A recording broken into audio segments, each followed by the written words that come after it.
আর বারুইপুরে গিয়ে এই গণপিটুনি কাণ্ডে মুখ্যমন্ত্রী বলেছিলেন যে এটা গণপিটুনি নয়, নাম পরিচয় দেখে তার উপরে হামলা চালানো হয়েছে। ভোটে যারা হেরেছে তাদের উস্কানি আছে মারধরের ঘটনায়। কি বলেছিলেন মুখ্যমন্ত্রী দেখুন।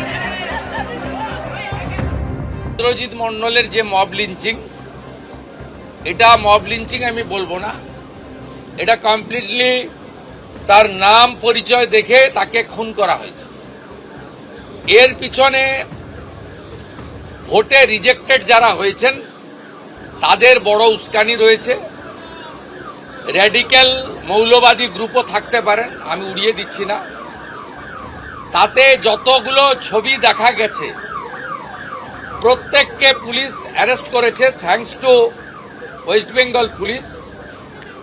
একজনকে বকখালি থেকে তুলেছে, একজনকে দীঘা থেকে তুলেছে। যুবক ছেলেকে হাত পা বেঁধে নৃশংসভাবে পিটিয়ে মারা হয়েছে সংগঠিতভাবে। ইন্দ্রজিৎকে আমরা ফিরিয়ে দিতে পারবো না। ইন্দ্রজিতের প্রত্যেকটা খুনি সমানভাবে ওই একরত্তি ছোট্ট কন্যার খুনিরা, শারীরিক নির্যাতনকারীরা যেভাবে আমি কথা দিয়েছি কাস্টডি ট্রায়াল হবে, ইন্দ্রজিতের খুনিদেরও তাদেরও খুব চূড়ান্ত চরম ভারতীয় ন্যায় সংহিতাতে যে শাস্তি আছে পাবে।